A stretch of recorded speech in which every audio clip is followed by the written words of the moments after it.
Hello everyone, thank you for watching this webinar. I'm Tom Cifelli, the Managing Director of Captive Experts.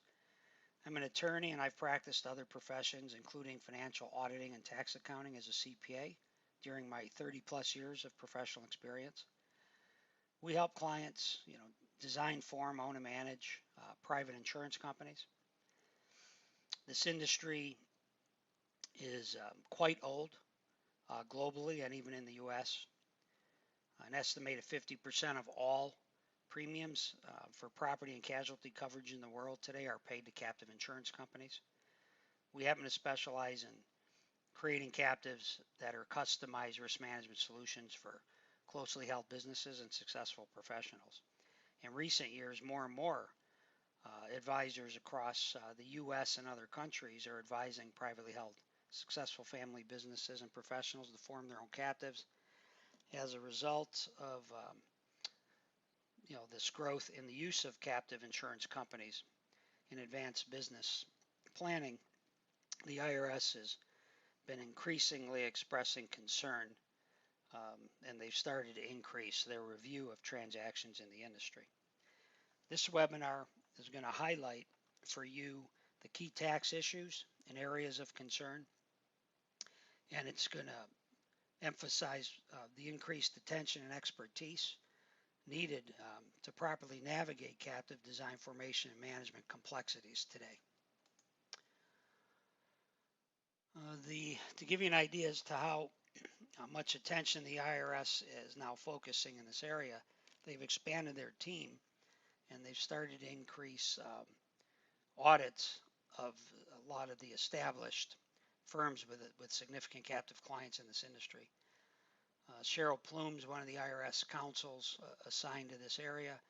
In March of this year, 2014, she's mentioned that captives have proliferated in recent years, and so there's going to be increased scrutiny as to whether or not they're being done correctly and whether or not the significant tax incentives that derive with captive structures are being properly utilized. Here's a good chart that shows an overview of key captive tax issues. You'll see the red arrow is the premium deductibility issue.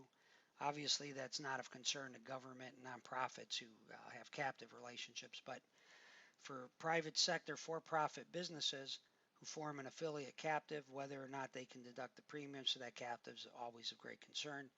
They're used to deducting premiums paid commercial insurers. Designed and structured correctly, the premiums paid captive should be fully deductible under Internal Revenue Code 162. Also, if it's designed and priced fairly, there should not be any reallocation. So the 482 requirement should also be navigated effectively. There's a new code section 77010, which is the economic substance test. It's a codification of case law that's been developing over decades. It was part of the Affordable Care Act. It's not clear how that statute might come into play when taxpayers in the IRS are discussing transactions under review. This green arrow has to do with the captive tax itself. Captives have principally two revenue streams. They have revenue from the sales of premium policies, in captives cases, to affiliated related entities. They also have revenue from investment earnings on their loss reserves. And insurance companies generally build up significant investment portfolios, so those investment earnings could be substantial. There are special code provisions that apply to insurance company taxation.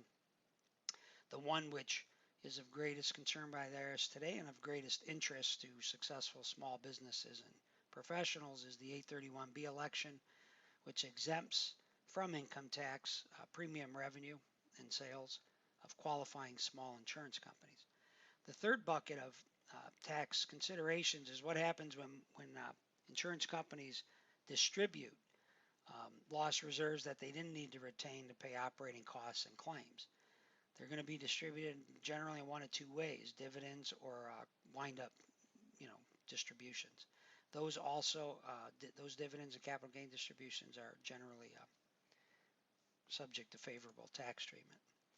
This chart here is added just so you could see the, graphically and numerically, the value of the 831B election for small insurance companies.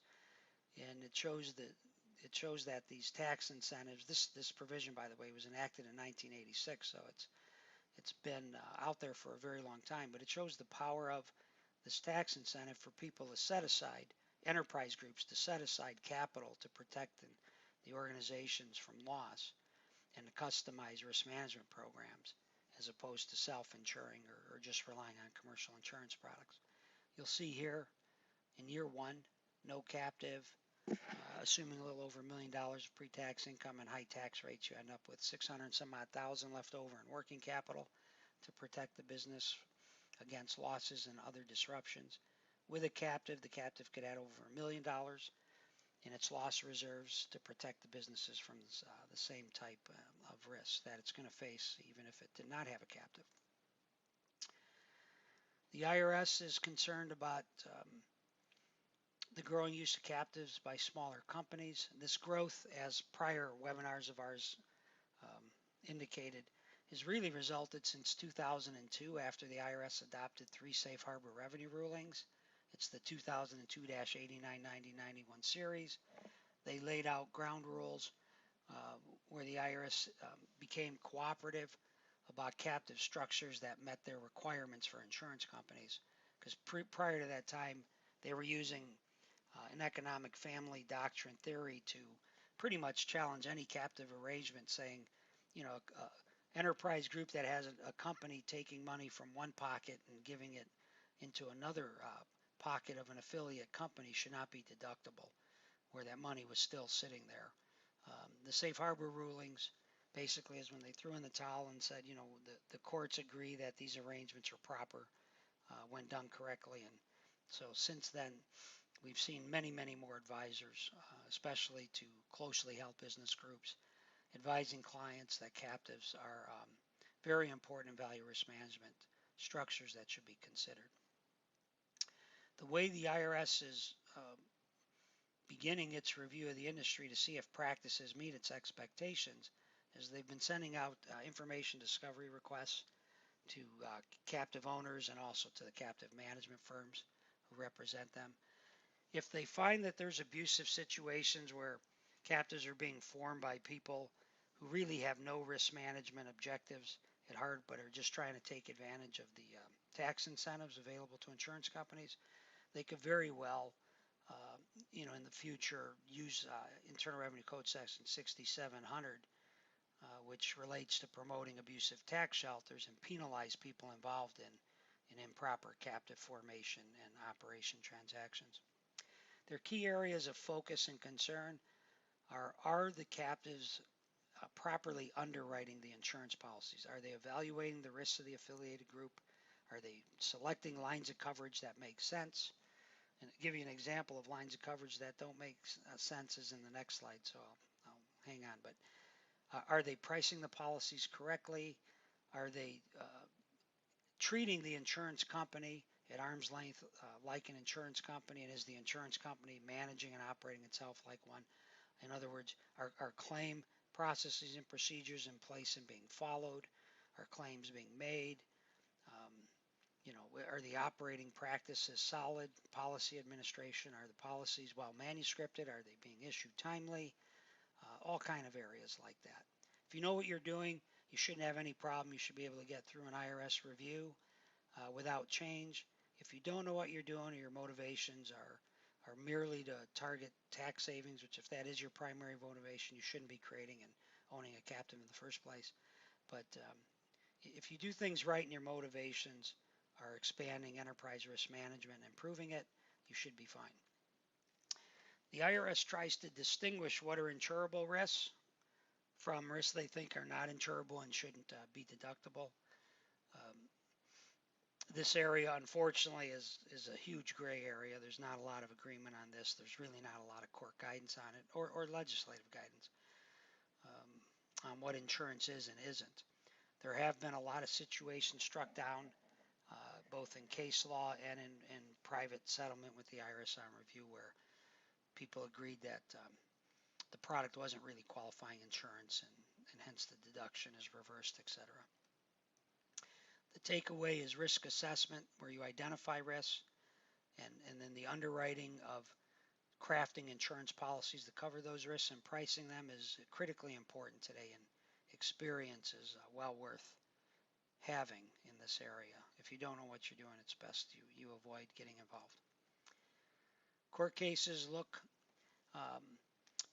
they don't really necessarily look to say where the tax incentives not a primary driver. They just look as they're a legitimate non-tax business purpose for a captive arrangement because tax incentives are adopted to be used.